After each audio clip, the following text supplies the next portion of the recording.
yoki himoyalovchi vositalardan foydalanmasa, albatta yuqumli kasalliklarni o'tkazib oladi.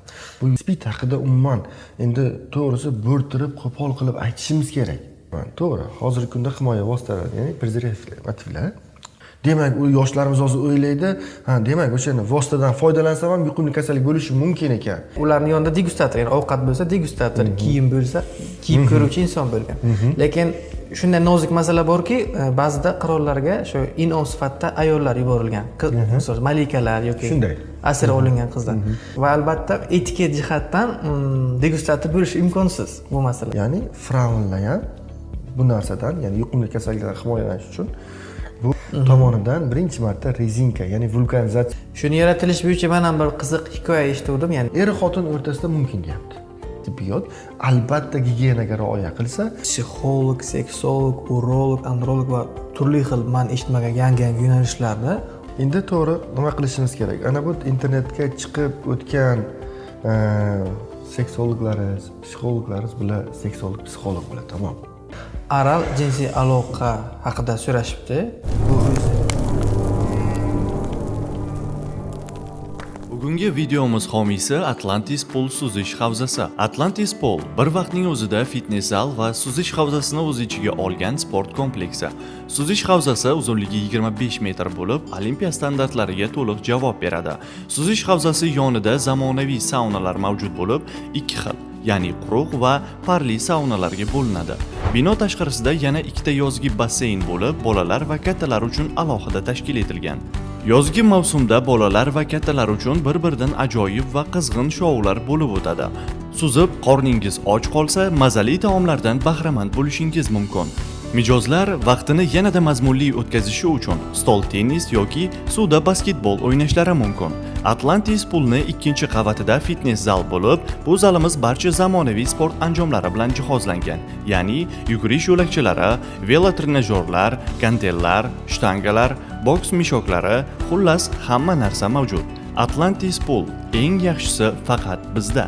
Batafsil ma'lumot olish uchun quyidagi raqamlarga qo'ng'iroq qiling. Assalomu alaykum hurmatli Prosta Chaqchaq kanalining obunachilari. Bugungi suhbatimiz mehmoni urolog, androlog Azimov Sardor Ilhamovich.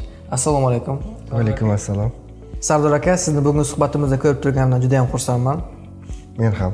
Sardor aka, bugungi suhbatimizda ko'taradigan mavzularimiz juda ham ko'p, ya'ni yoshlarga, kattalarga birdek qiziq bo'lgan urologiya va andrologiya sohasidagi hammani qiziqtirgan savollarga bugun javob izlaymiz. Nasib bo'lsa, barcha uchun manfaatli bo'ladi. Sardor aka, savolni osonrog'idan boshlaymiz.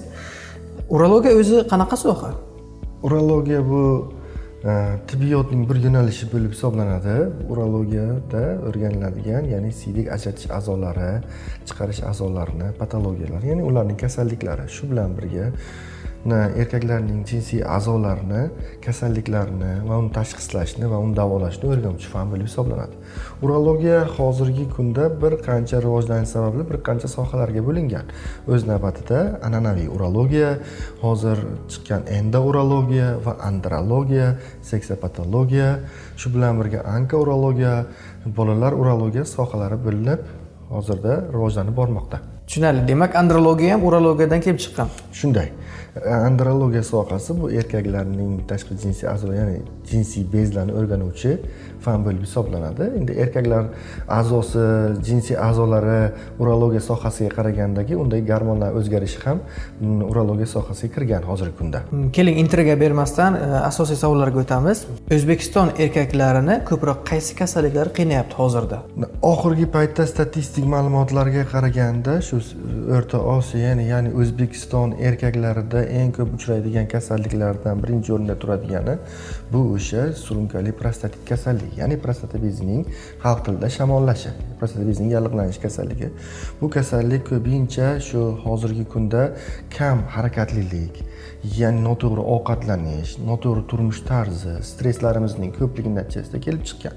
Bu asosan 25 va 45 yoshdagi erkaklarimiz orasida juda ko'p uchraydi. Bu kasallikdan hozirgi asoratida aziyat chekadigan erkaklar hozirgi kunda juda ko'p. Ikkinchi o'rinda turadigani bu prostata bezining xavfsiz giperplaziyasi bo'lib hisoblanadi.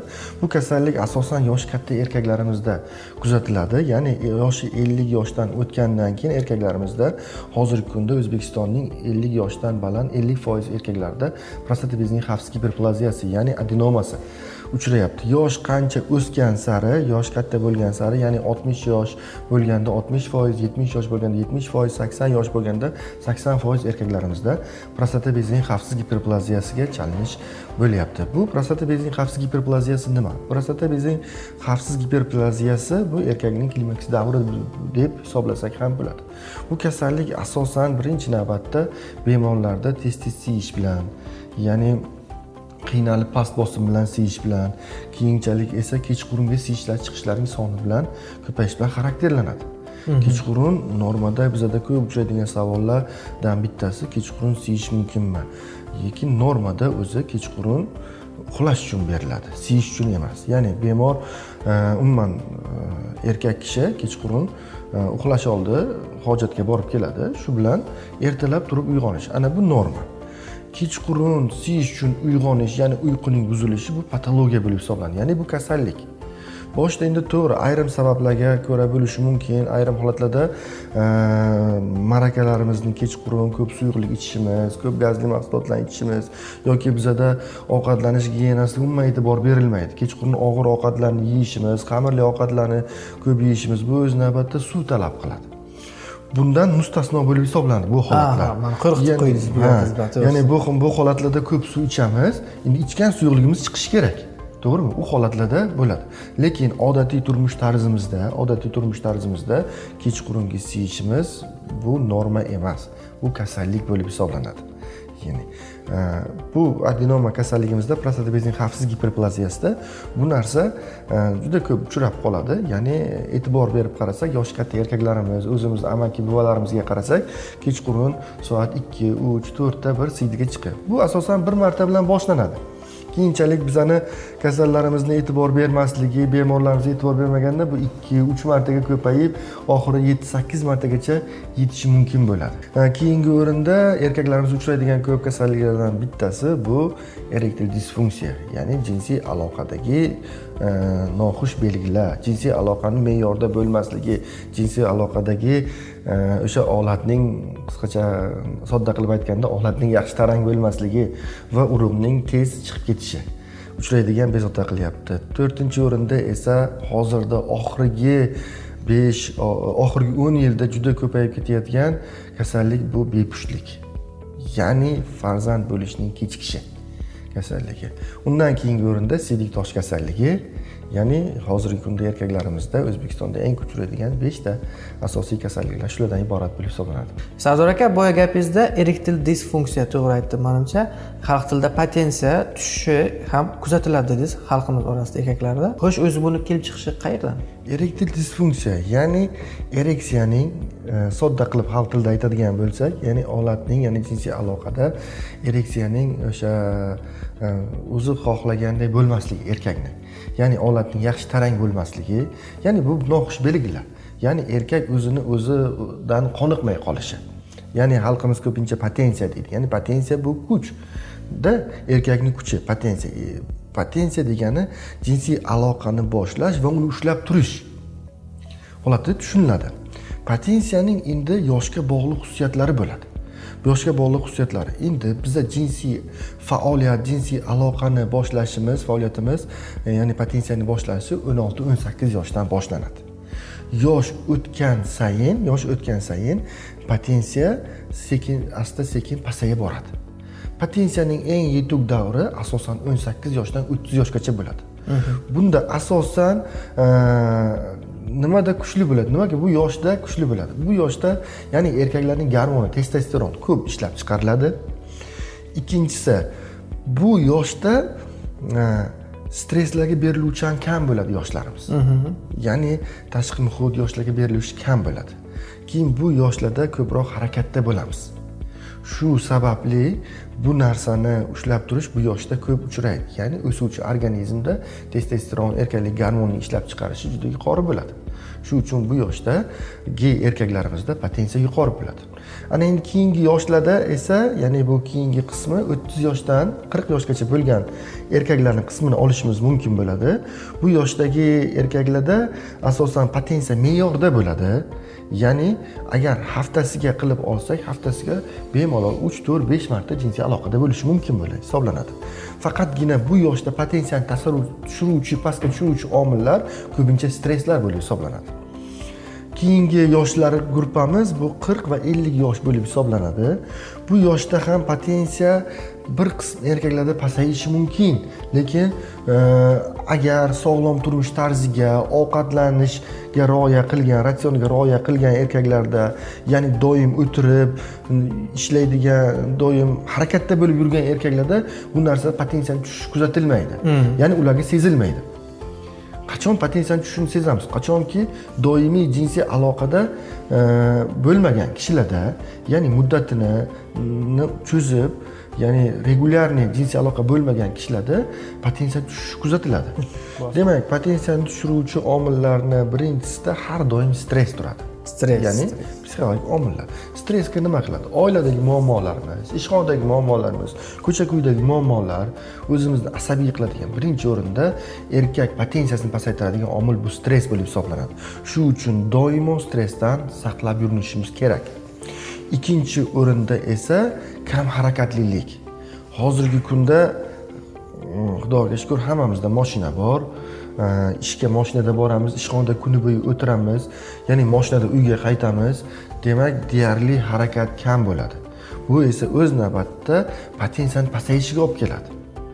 Uchinchisi bu gormonal buzilishlar. Ya'ni o'sha erkaklarning testosteronining buzilishi. Testosteronning buzilishiga nima sabablar? Noto'g'ri ovqatlanish. Ya'ni hozirgi kunda fast food mahsulotlarini ko'p qabul qilishimiz, gazli ichimliklarni ko'p ichishimiz. Keyin yana asosiy omillardan bittasi uyqu me'yorini rejimga qo'ymasligimiz. Ya'ni kam uyqulik.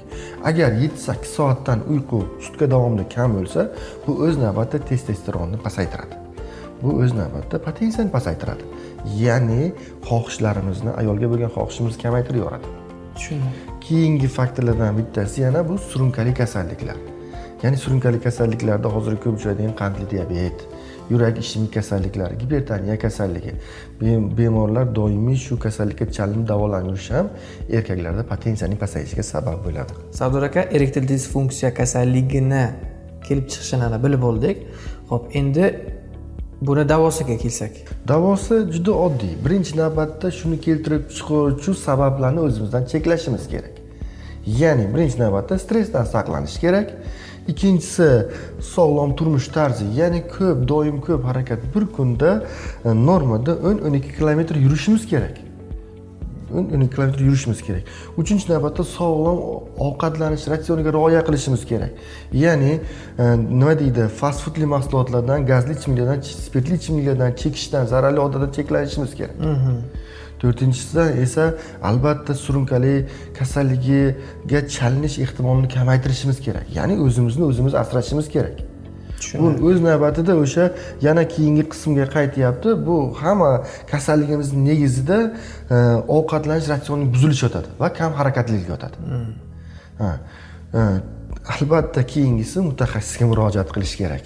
Sardor aka, endi bu hozir aytib o'tilgan narsalar qaysidir ma'noda tiklansa bo'ladigan, ortga qaytadigan holatlar. Qandli diabetga uchragan bemorlarimiz qanday hayot kechiradilar? Qandli diabetga uchradim degani bu potensiyam tushib ketdi, erektil disfunksiya bo'ldi, men endi erkaklik xususiyatim kamaydi degani emas. Biza qandli diabetdan qo'rqib emas, u bilan birga yashashimiz kerak. Mabodo bemorlarimizda qandli diabet bo'ldimi, bu bilan birga yashashni o'rganishimiz kerak. Ayrim davlatlar qandli diabet kasallik safidan olib tashalgan. Yevropa davlatlarida. Nima uchun? Bu qandli diabetni qondagi qand miqdorini me'yorda saqlash o'z qo'limizda. Shu kasallikka moyillik bo'ldimi, demak ovqatlanishga rioya qilishimiz kerak. Ya'ni parhezlar va qondagi qand miqdorini me'yorda saqlashimiz kerak. qondagi qand miqdorini me'yorda saqlaganimiz bizada erektil disfunksiyani olib kelmaydi. Ya'ni o'sha hamma qatori nima deydi, sog'lom erkakdek faoliyatini kechiraveradi. Faqat bitta narsa, bemor o'sha qandli diabetga chalingandan keyin shu kasallik haqida yaxshi o'rganib, shu kasallikni davosini o'rganib, shu kasallikka ozgina sog'ligiga e'tibor berib, ovqatlanish ratsioniga e'tibor berib yursa, bu narsadan aziyat chekmaydi. Xo'sh, endi bu kasallik qarichilikda bu o'zi tabiiy holmi yoki bu ham kasallikka kiradimi? Yo'q. Har bir narsani boshlanishi bor, tugashi bor. To'g'rimi? Odamzod ham yosh bo'ldi, davrini surdi, qaridi. Bu erektil potensiya ham yoshga qarab o'zgaradi. Ya'ni yoshimiz 50 yoshdan o'tgandan keyin pasaya boradi. Lekin bizada noto'g'ri tushuncha bor, yoshim katta bo'ldi, endi men potensiyam qolib ketdi degan tushuncha bor. Yo'q.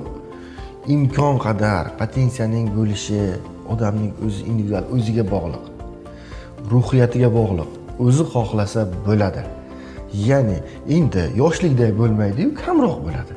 Shu yoshga qarab sekin-sekin kamayib ketadi. Ana hozirgi oldingi qismda aytib o'tganimdek, oldin 18, 30 yoshga yetadiganlarda me'yorini qilib olsak, ularda har kun qilish mumkin yoki haftada 4 marta, 5 marta bemalol mumkin bo'ladi. Sardor aka, o'zi kasallik deyapmiz. O'zi norma o'zi qancha? Ya'ni bir haftadami, bir oydami yoki bir yildami qanaqadir standart o'sha aloqalar soni bormi? Shu sondan kamayib ketsa, biz sezishimiz kerakki, shu biz kasalmiz bu.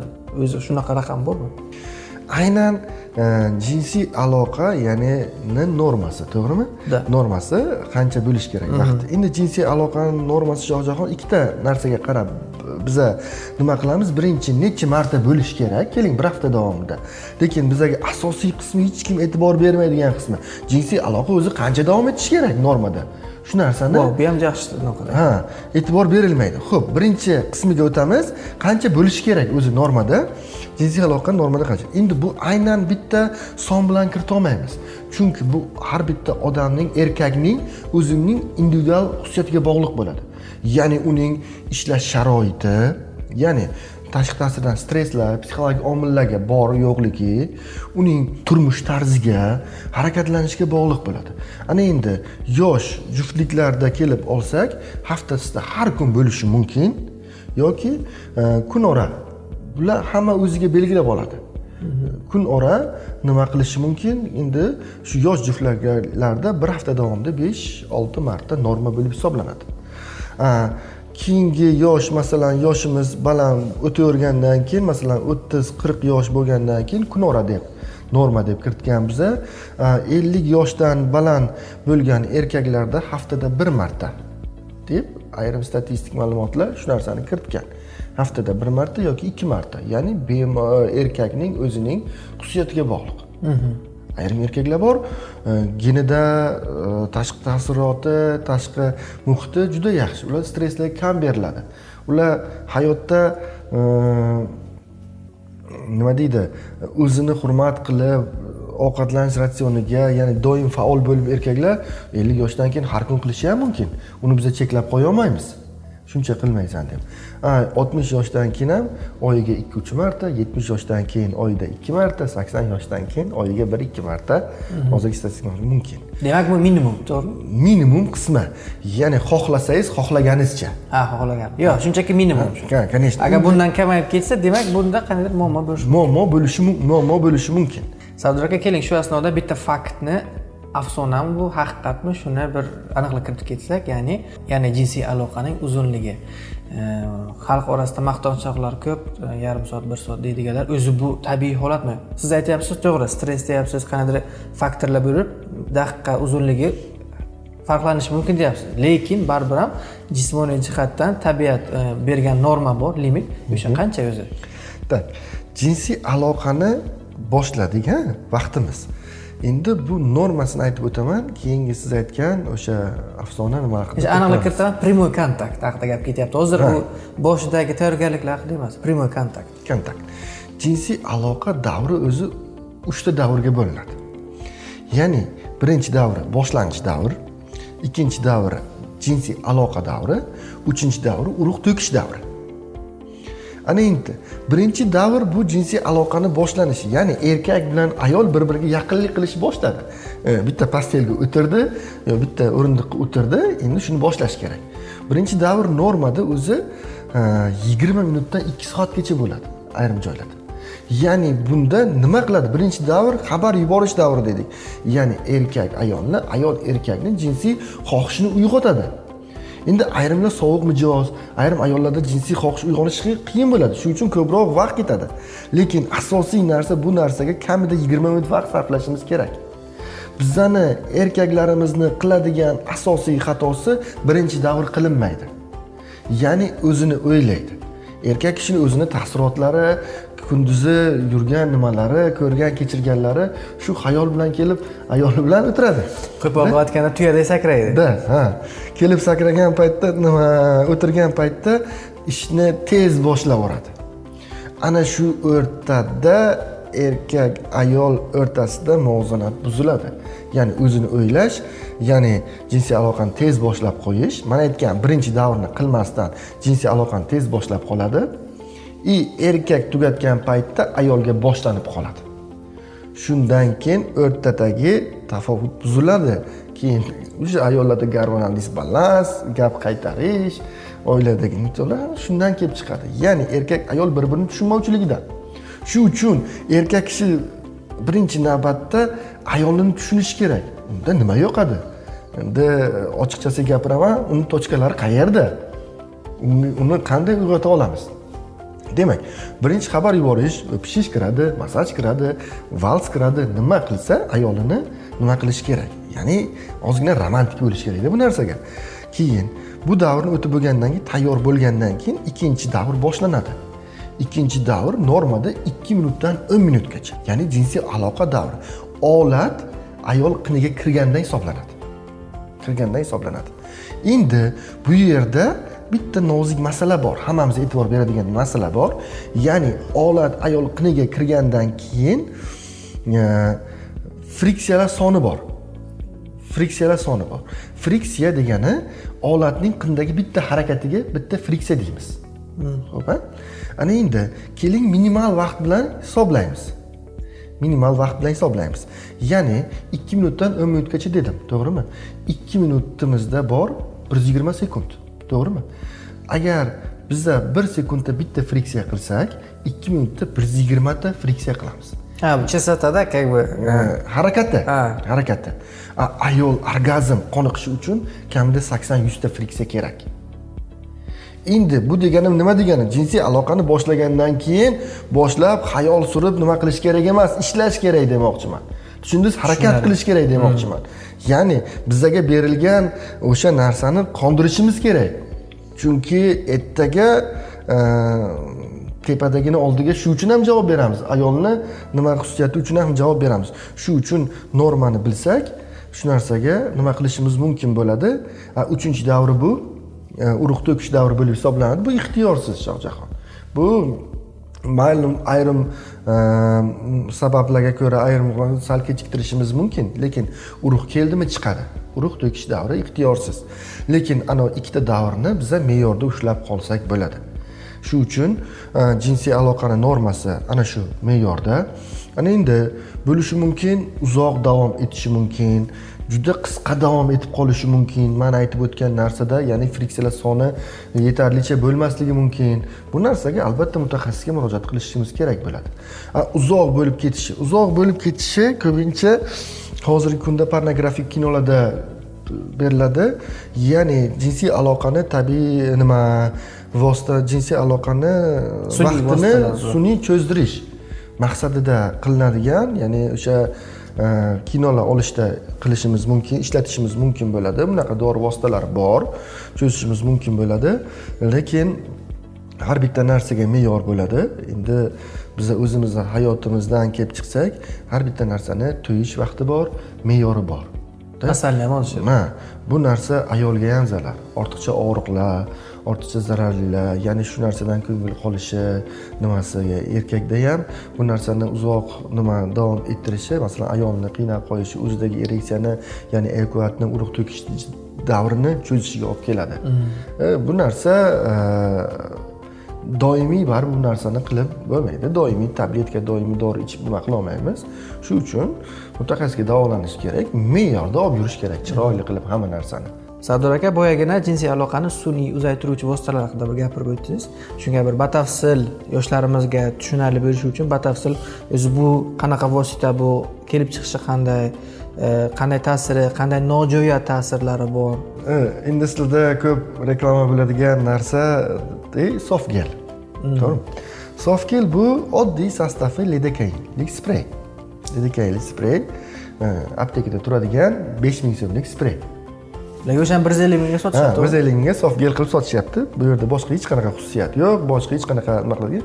Bu oddiy blokada. Oddiy blokada. Ya'ni o'sha olat boshchasiga atrofiga sepiladi. Ya'ni bu blokada qilgandan keyin sezuvchanlik yo'qoladi. Endi to'g'ri, bu ayrim kasallarga, sezuvchanligi yuqori bo'lgan kasallarga kerak. Ishlatsak, buni ishlatamiz. Sezuvchanlik, ya'ni erta bo'shanish degan kasallik bor. Bu o'sha aytib o'tgan normamizga ham bormaydi. Urug' tez chiqib qoladi. Ya'ni ayolni qondirishga yetmaydi. O'z bu vosita qanaqadir teri kasallik operatsiyalarida sezuvchanlikni pasaytirish uchun ishlatiladi. Endi sezuvchanlikni pasaytirish uchun ishlatiladi. Ya'ni o'sha joyni muzlatib qo'yib, 1% lidokain nimasidan foydalanamiz, muzlatib qo'yib sezgini yo'qotadi. Ya'ni bu aloqa qilgan paytda sezgini yo'qolish natijasida kelib chiqadi. Lekin hozirgi kunda xalqimiz juda noto'g'ri foydalanadi undan. Noto'g'ri foydalanadi, uni sepib aloqani boshlaydi. Uni sepib aloqani boshlagandan keyin uni ustidagi qolgan lidokain ayol qiniga kirgandan keyin ayol qinni ham blokada yaxlatib qo'yadi. Bu degani tayyor mulyaj shu ishni qildi degani. Biz jinsiy aloqani nima uchun qilamiz? Rohat olish uchun qilamiz. To'g'rimi? Bu har tomonlama rohatni cheklab qo'yadi. Bu biza qilgan evakuat, ya'ni urug' to'kishimiz o'sha rohatni umuman muzlatib qo'yib, bu ikki tomonga ham nima emas. Menimcha muammo marketologlar bo'lsa kerak, noto'g'ri talqin, noto'g'ri reklama qilishadi. Juda ko'p marketologlar nima deydi, davolaydi deb beradi, lekin bu davolovchi vosita emas. Bu prosta vaqtinchalik vaqt cho'zuvchi vosita. Sardor aka, effektini bilib oldik. Endi nojo'ya ta'siriga kelsak, qanday nojo'ya ta'sirlari bor? Nojo'ya ta'siri birinchi navbatda lidokainga bo'lgan allergik reaksiya. Nojo'ya ta'siri shu. Unaqalarda foydalana olmaydi. Ya'ni har bitta organizmni biror bir dori vositasiga nojo'ya ta'siri bo'lishi mumkin. Shu bilan birga lidokainga nojo'ya ta'siri bo'lgan kishi, erkaklarimiz bundan foydalana olmaydi. Ikkinchisi bizda o'sha o'rganib qolish bormi? O'rganib qolish bunda yo'q. Yo'q. Bunda o'rganib qolish yo'q, lekin bizani erkaklarimiz noto'g'ri samoshidni deydi-ku, o'zini o'ylab psixologik muammo qiladi. Shuni sepmasam men aloqa qila olmayman deb o'ylaydi. Shuni sepmasam urug'im chiqib ketib qoladi deb o'ylaydi. O'zini o'zi kasal qiladi. Bu aniq bir bitta muzlatuvchi vosita. Tamom. Blokada qiladi, shu bilan nima qiladi? Bunda hech qanaqa o'rganib qolish vositasi endi buni uzr bo'ldim. Endi buni ko'p foydalansa ham qanaqadir teriga zarar bor. Misol uchun haftada deylik siz 5-6 marta dedingiz-ku normal. Ya'ni yoshlar o'shada 5-6 marta foydalansa har safar. Bu qanaqadir terigami zarari bormi shu narsa yoki terini sezuvchanlik qanaqadir tushish kasalligiga olib kelmaydimi shu narsa? Agar kontaktni dermatitni rivojlantirmasa, deyarli ta'siri yo'q, faqat to'g'ri foydalanish kerak. Qo'llamadagidek foydalansa, zarari yo'q. Tushunarli. Sardor aka, tepadagi gaplaringizdan xulosa shunday keladiki, insonni sifatli hayot kechirishida jinsiy aloqani o'rni juda ham katta. Va shunday savol tug'iladi, inson doimo jinsiy sog'lom bo'lish uchun nima qilish kerak? Birinchi navbatda stresslardan saqlanish kerak. Stresslardan saqlanish kerak, ortiqcha asabiylashdan saqlanish kerak. Ikkinchi navbatda to'g'ri ovqatlanish va doimiy harakat. Uchinchi navbatda albatta tibbiyot jihatdan yuqumli kasalliklarga chalinmagan bo'lish kerak. Bu erektil disfunksiya, jinsiy aloqadagi noxushliklar albatta bu noto'g'ri tartibsiz jinsiy aloqalardan keyin yuqtirilgan infeksiyalarning asorati ham bo'lib keladi. Bu o'z navbatida surunkali prostatit kasalligida, surunkali uretrit kasalligida, surunkali epidemik kasalliklari va bularning asorati albatta jinsiy aloqadagi noxushliklarga olib keladi. Demak, albatta palapartish jinsiy aloqani cheklashimiz kerak. Keyingi navbatda doimo harakatda bo'lishimiz kerak. Shular nimasiga qarab. Sardor aka, palapartish jinsiy hayot bu endi bir tushunarliroq qilib aytsak endi bu yoshlarga. Bu notartib jinsiy aloqa bu endi ya'ni nikohsiz, ya'ni begona ayollar bilan bo'ladigan jinsiy aloqa. Endi hozirda bizda bu notartib jinsiy aloqani ko'payishi ko'proq o'smirlarimizda, ya'ni uylanmagan yoshlarimizda ko'p bo'ladi. Birinchi navbatda bizda noto'g'ri tushuncha borda, uylanishni o'zimizning erkaklarimiz uylanishni kechiktiradi.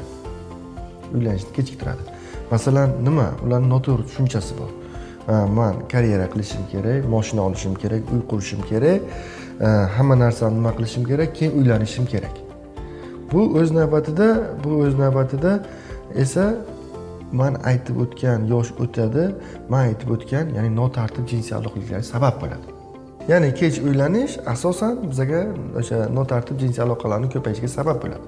Chunki erkak balog'atga yetdimi, xohlaydi. Erkak xohladimi,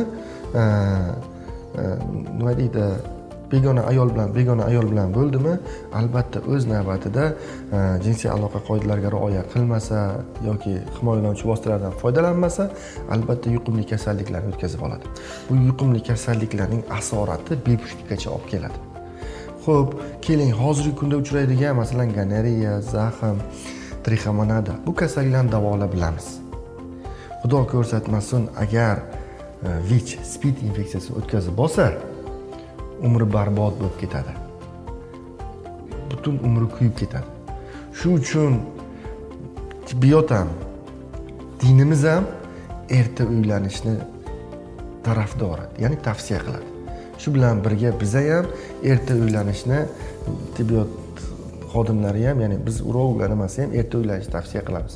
Qancha erta uylansa, shuncha jinsiy yo'l bilan yuqadigan kasalliklar kam chalinadi.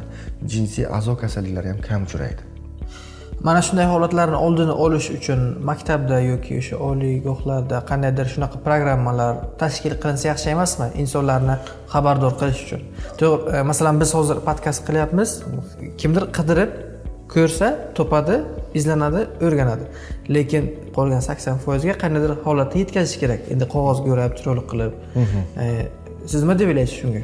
Endi balog'atga yetish yoshi bor, to'g'rimi? O'sha 8, 9, 10, 11-sinflarda. Demak, shu dasturga kiritishimiz kerak yuqumli kasalliklar haqida ularga, ya'ni jinsiy tarbiya, o'zini saqlanish, jinsiy tarbiya, o'zi saqlanish, shunaqa kasalliklardan o'zini asrash. Bu kasalliklarning oqibati yomon bo'lishi. Spid haqida umuman endi to'g'risi bo'rtirib, qo'pol qilib aytishimiz kerak. O'shandan qo'rqitib qo'yishimiz kerak. Ya'ni hozirgi kunda nima? Ijtimoiy tarmoqlar rivojlanib ketyapti, to'g'rimi? Siz ishlang shu bo'yicha.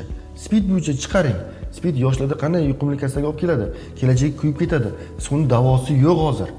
Shu bilan shunaqa siz boshqa blogerlar ishlasa, albatta yoshlar ko'radi va albatta xulosa qiladi. Adashmasam avvallari shu haqida ochiqchasiga targ'ibotlar bo'lardi, lekin endi o'zim sezganim hozir unaqa targ'ibotlar yo'q. Ya'ni spidga qarshi targ'ibotlar. Televizorlarda har xil ko'rsatuvlar bo'lardi, endi eslasangiz. Endi men yosh bola bo'lganim uchun televizor qarshisidan ketmaganman, albatta ko'rganman har bittasini xizmatda o'zimman. Endi ozgina sus hozir menimcha, men nazarimda. Yo'q, siz nazaringizda sus, lekin televizorda bu narsa haqida aytiladi. Siz televizor ko'rmaysiz kam. Xuddi sizdagi yoshlar ham hozir televizor ko'rmaydi. Hozir hammamiz telefonga nima qilib yetamiz? Demak, yoshlar televizor ko'rmadimi? Televizordagi narsa nima bo'ldimi? Uni mobillarga tushirishimiz kerak o'zi. Telegramlarda, Instagramlarda haqida, Facebooklarda bu haqida xabar berishimiz kerak. Hozir yoshlar qayerga intilyapti? O'sha tochka bilan ularni ushlashimiz kerak. Shu bilan ularni nima qilib olishimiz mumkin, xudo xolisa. Boyagina ijtimoiy tarmoqda qo'sh tirnoq ichidagi bitta ekspertning fikrini eshitib qoldim. Ya'ni uni aytishi bo'yicha aynan shu himoya vositasi asramas ekan. Ya'ni uni aytishi bo'yicha himoya vositasi asramaydi hech narsadan. Bu shunchaki bizni o'zimiz psixologik jihatdan himoyada ekanligimizni bilishimiz uchun kerak ekan bu yoki homiladorlikdan asrash uchun kerak ekan. Boshqa holatda ya'ni kasalliklardan asramas ekan. To'g'risi bu sohadan ozgina xabarim bo'lgani uchun bu dezinformatsiyani ko'tara olmadimda kommentga qo'shib yozdim mana misol uchun fake xabar tarqatmang deb. Endi mana shunaqa qo'sh tirnoq ichidagi ekspertlarga fikringiz qanday? Endi Shohjahon, siz tangani ikki tomoni bilan qarangda. Masalan, hozir aytaman, to'g'ri, hozirgi kunda himoya vositalari, ya'ni prezervativlar bular ya'ni yuqumli kasalliklardan himoya qiladi. Lekin 95% gacha. Ularning yirtilib ketish holatlari bor. Jinsiy aloqa bo'lgandan keyin noto'g'ri yechish holatimiz bor. Ana shu paytda kasallik yuqtirib olishimiz mumkin. Surog o'tgan bo'lishami? Surog o'tgan bo'lishi mumkin. Jinsiy aloqa qilgan paytimizda yirtilib qolgan bo'lishi mumkin. Bu haqiqatda u xabarni to'g'riligini nima qiladi? Ikkinchi, o'sha bloger mumkin yoshlarimizni yaxshi yo'lga boshlash uchun bu xabarni tarqatayotgandir. Demak, u yoshlarimiz hozir o'ylaydi, demak, o'sha vositadan foydalansam ham yuqumli kasallik bo'lishi mumkin ekan. Demak, shu ishni qilmayman, shu gunohni qilmayman. O'sha ayol bilan, o'sha begona ayol bilan yotmayman degan maqsadda qilgan bo'lishi mumkin. Endi men to'g'risi ijtimoiy tarmoqda yo'qman. Bor, Instagramim bor, Facebookim bor, uni boshqa kishi yuritadi. O'zim to'g'risi Instagram ko'rib nima qilib tushuncham yo'q. Ba'zan Telegramdagi xabarlarni ko'rib qolaman, nima qilib qolaman. Agar urolog bo'lsa, ya'ni 7 yil institutda o'qigan bakalavrni yo 2 yil yoki 3 yil ordinaturani tugatgan bo'lsa, u odamga ishonib bo'ladi. U odam shu maktabni tugatdi, shu maktabni o'tdi, shu joyni ko'rdi. Shu muddat ichida, shu 2-3 yil davomida urologik kasalliklarni o'zini ustozi, o'zini sheriklari, o'zini nimasi bilan o'tdi. Bulardan fake xabar chiqmaydi. Endi men hammasini tanimayman, hammasini bilmayman. To'g'risi ijtimoiy tarmoqda ularni ko'rmaganman. Shu uchun ular haqida biron narsa deya olmayman. Tushunarli. Sardor aka, endi shu mavzuni to'liq mixlab ketamiz. Himoya vositasi, ya'ni shu prezervativlar o'zi qachon paydo bo'lgan? Prezervativ bular miloddan 3000 yil oldin birinchi marta Rimda va Misrda qo'llanilgan. Ya'ni bu himoya vositasi homiladorlikdan saqlanish va yuqumli kasallikdan saqlanish maqsadida qilingan. Birinchi navbatda hayvon ichak terisidan foydalanilgan. Ya'ni fir'avnlar ham bu narsadan, ya'ni yuqumli kasalliklardan himoyalanish uchun bu himoya vositasidan foydalangan. Keyinchalik esa 1500-yilga kelib bu narsa mukammallashdi. Siz aytgan qo'zichoq terisidan qilindi, lekin bu ko'pincha noxushliklarni olib kelib, sezgilarni yo'qotgani uchun, ya'ni cho'chqani ichagini nimasidan foydalandi. 1700-1800-yillar orasida Robert avtori aniq esimga yo'q, shu vrach tomonidan birinchi marta rezinka, ya'ni vulkanizatsiyaga borib, shu narsani ixtiro qilgan, rezinkadan foydalandi. Hozirgi kunda ham bu narsadan foydalanib kelyapti.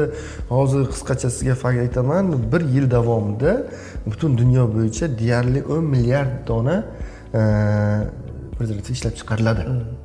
Bu ko'p davlatlarda himoya vositasi, ya'ni homiladorlikni rejalashtirishda davlat standartiga kirgan. Demak, bu narsadan to'g'ri foydalanish albatta tatbiq qilamiz. Shuni yaratilish bo'yicha men ham bir qiziq hikoya eshitdim, ya'ni mamchi cho'pchak bo'lsa kerak. Ya'ni qarorlarni doimo zaharlashga harakat qilishgan va har xil usullardan foydalanishgan. Ya'ni ularning yonida degustator, ya'ni ovqat bo'lsa degustator, kiyim bo'lsa kiyib ko'ruvchi inson bo'lgan. Lekin shunday nozik masala borki, ba'zida qarorlarga shu in'om sifatida ayollar yuborilgan. Misol malikalar yoki asir olingan qizlar. Va albatta etiket jihatdan degustator bo'lish imkonsiz bu masalada. Va ana shu paytda mana shu narsa yaratilgan degan shunaqa eshitdim shu narsani. Bu gapingiz men boshida aytdim-ku, miloddan oldingi bu prezervativni birinchi ishlatgan bu shohlar. Podshohlar ishlatgan. Ya'ni o'zini himoyalash maqsadida. O'zini himoyalash maqsadida ishlatilgan. Endi uni olib qarasangiz, Yevropa davlatlari, nima davlatlarda yakka nikohlik. Ular o'zidan nasl qoldirishni xohlamaydi. Birinchi navbatda shu narsada. Endi bizning dinimiz ko'payishni joiz qilgan, to kanizaklargacha nima qilib ketgan. Bizda unchalik ishlatilmagan, lekin bu davlatlar ishlatganda birinchi podsholar boshlagan ishlatish. Sardor aka, ijtimoiy tarmoqlarda hozirda juda ham ko'p ekspertlar bor. Psixolog, seksolog, urolog, androlog va turli xil men eshitmagan yangi yo'nalishlarni ustasi. Shunday savol tug'iladiki, o'zi bitta inson shuncha yo'nalishlarni mutaxassis bo'la oladimi? Endi to'g'ri nima qilishimiz kerak? Ana bu internetga chiqib o'tgan seksologlarimiz, psixologlarimiz, bular seksolog, psixolog bular, tamom. Bular gapirib biladi. Sizga aytadi, buni qil, buni qilsang, buni qilsang. To'g'ri, bu narsa kerak. Chunki bizani erektil disfunksiyaga, jinsiy aloqadagi noxushlikka nima olib kelyapti? Stress olib kelyapti. Shundan bizani qutqarib biladi. Tamom. Lekin sizni seksologingiz, u psixologu, u urologiyani bilmaydi. U prostatani bilmaydi. U erektil disfunksiyada olatni anatomiyasini bilmaydi. Uni turish mexanizmini bilmaydi. Nerv qayerda bo'ladi? Qaysi sezgi oladi? U narsalar haqida tushuncha yo'q. Ular faqat mana bu tomonga borib qilgin, bu tomonga borib qilgin, bu gapni aytgin, bu gapni aytgin. Seksolog o'zi bilan psixolog nomi bilan. Ular faqat shunday yordam beradi. Lekin men juda ko'p yaxshi seksologlarni, psixologlarni bilaman. Juda ko'p ko'rganman. Kasal bilan suhbat qiladi, kasallikni aniqlaydi. Buni vrachi urolog, androlog da, buni vrachi seksolog. Ular farqlaydi. Ular kasalni davolashda o'zini avtoritetini, o'zini obro'yini saqlash uchun o'zini sohasidagi kasalni olib qoladi va davolaydi. Ya'ni ularda ko'pincha ruhiy kasalliklar bilan, odamning psixologik holati bilan ular davolay oladi. Tushundingiz? Nima? Urolog, androlog, endi bizda o'sha seksopatolog. Bular ko'p qismi ham psixolog bular. Ya'ni Mediumsda 7 yil davomida psixologiya kursi o'tilgan. Ular bemorni o'zida qanday jalb qilish, qaysi xususiyat bilan yordam bera oladi. Shu uchun meni tavsiyam kerakli mutaxassisga murojaat qilish kerak. Kerakli mutaxassisga. To'g'risini tan olish kerak. Seksolog, psixologmi? O'zini ishini qilsin. Urolog, androlog, seksopatologlar o'zini ishini qilsin. Shunda xalqimizga ham, nimalarimizga ham yaxshi bo'ladi, kasallarimiz, bemorlarimizga tezroq tuzalishiga olib keladi. Sardor aka, navbatdagi savol obunachilarimizdan. Hozirda o'z aytganingizdek turli xil zamonaviy videolar, zamonaviy saytlarda turli xil pozalar, turli xil usullarni ko'rib, yoshlarni ongi qaysidir ma'noda buzilyapti va shu savolga to'g'ridan-to'g'ri o'tadigan bo'lsak, oral jinsiy aloqa haqida so'rashibdi. Bu o'zi mumkinmi va qanday nojo'ya ta'sirlari bor insonga? To'g'ri savol. G'arb madaniyatini, g'arb ta'minotini, sotsial setlarni, internetni rivojlanganligi bu narsa, bu savolni bizga ham paydo qildi. Og'iz orqali jinsiy aloqada shunaqa joyi bor, bu narsani shunaqa joyi bor kasallikni davolash uchun. Doimiy jinsiy sherik bilan yashab yurgandan keyin, doimiy bir xil hayot bilan yurgandan keyin, keling 10 yil, 15 yil, 20 yil yashadsa, o'sha jinsiy sherigingizga nisbatan qiziqish pasayib qoladi. Ana shu payt yangilik kiritish kerak bo'lib qoladi. Tushundingizmi? Agar shularda oralniy jinsiy aloqani kiritilsa, yana jinsiy hayot 10 yilga yaxshi suriladi. Er xotin o'rtasida mumkin deyapti. Qachonki najosat tegmasa. Najosat, ya'ni undan chiqadigan ichiga ketmasa, suyuqlik o'sha narsada bo'lmasa. Tibbiyot nima deydi bu narsaga? Tibbiyot qachonki gigiyenaga rioya qilsa mumkin deydi. Meditsina mumkin deydi. Bu nima degani? Bu endi ko'pincha ayollarning hay sikli davrida, homiladorlik paytida, ayrim karantin mumkin bo'lmagan holatda shundan foydalansa mumkin deydi tibbiyot. Albatta gigiyenaga rioya qilsa va o'sha biza aytib o'tgan foydalangan a'zolarda jarohat bo'lmasa. Tibbiyotda bu narsada agar gigiyenaga rioya qilsa zamonaviy tibbiyot ruxsat beradi. Gigiyenaga rioya qilinsa, lekin buni foyda ijobiy va salbiy tomonlarini aytib o'tadi. Ya'ni ijobiy tomoni, ya'ni ayolda hay sikli bo'lgan paytda, homiladorlik bo'lgan paytda, ya'ni bir qancha holatlar bo'lgan paytda mumkin deydi va gigiyenaga rioya qilgan holatda. Salbiy oralniy infeksiyalarni ko'paytiradi. ya'ni og'iz bo'shlig'idagi infeksiyalarni, og'iz bo'shlig'idagi nimalarni, ya'ni barcha yuquvchi kasallik, yuqorida aytgan jinsiy yuquvchi kasalliklar og'iz orqali o'tishi ham mumkin.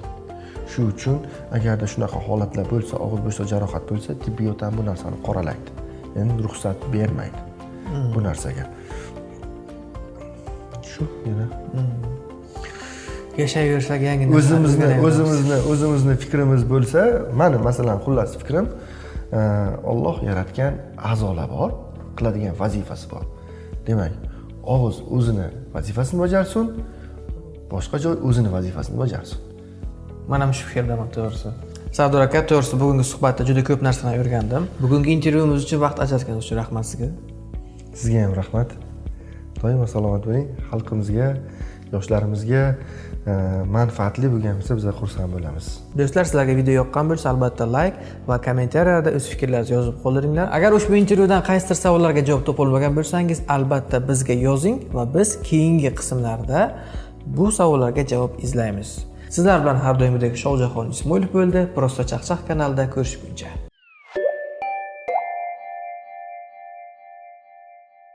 Bugungi videomiz homiysi Atlantis Pool suzish havzasi. Atlantis Pool bir vaqtning o'zida fitness zal va suzish havzasini o'z ichiga olgan sport kompleksi. Suzish havzasi uzunligi 25 metr bo'lib, Olimpiya standartlariga to'liq javob beradi. Suzish havzasi yonida zamonaviy saunalar mavjud bo'lib, ikki xil, ya'ni quruq va parli saunalarga bo'linadi. Bino tashqarisida yana ikkita yozgi basseyn bo'lib, bolalar va kattalar uchun alohida tashkil etilgan.